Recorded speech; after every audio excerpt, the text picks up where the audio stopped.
Hey, this is Jay Beershank. Thanks for joining me on another edition of book reviews. Today we're going to do The Kin of Ada Are Waiting for You by Dorothy Bryant. This book was a really fun one.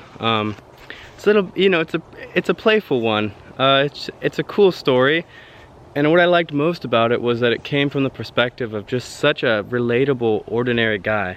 It was like a really ordinary guy going on a really unordinary adventure. And the ideas that are conveyed through this book are so beautiful to me. So beautiful.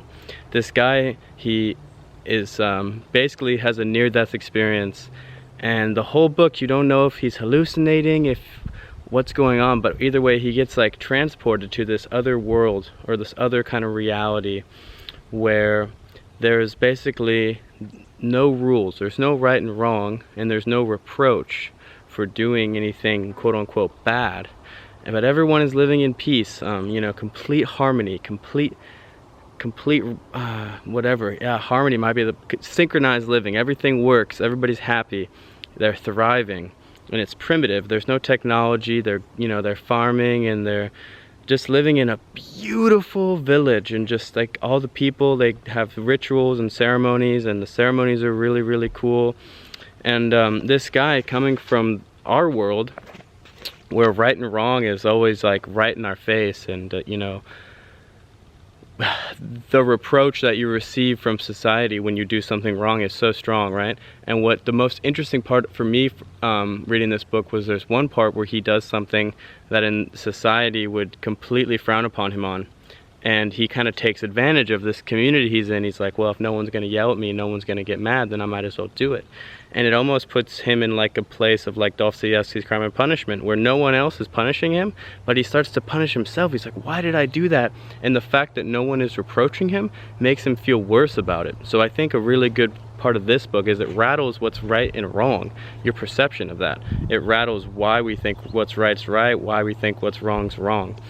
And then there's a really cool part of this book that kind of talks about how the greatest teachers and the greatest leaders come from a mindset that is not projecting rights and wrongs onto others and themselves and the way that the world should be. They simply come from a holistic place, and then when they come from their holistic place into somewhere that's chaotic, like for example, I won't spoil the book for you, but the people of this community do, one way or another, at some time in their life, enter into the real world.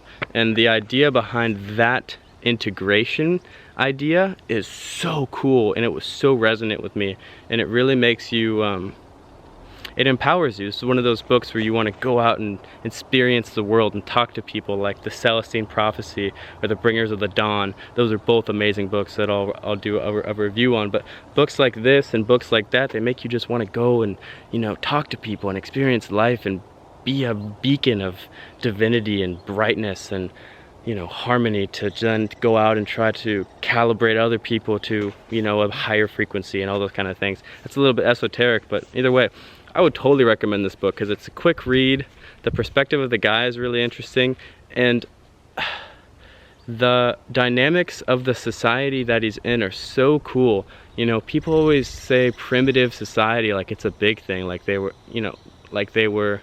well, primitive. The idea of being primitive is the idea of being less educated and not as not knowing as much. But when you read a book like this, or when you read other books like just Chalice and the Blade, you realize that these primitive cultures, they had something going, and they had an aspect of life that they were honed in on that is on the completely other end of the spectrum of the aspect of life that we're honed in on. And it doesn't make it worse or better, but it does make it completely different.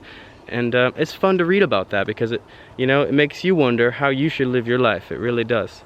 So yeah, check it out. The Kin of Ada Are Waiting for You by Dorothy Bryant.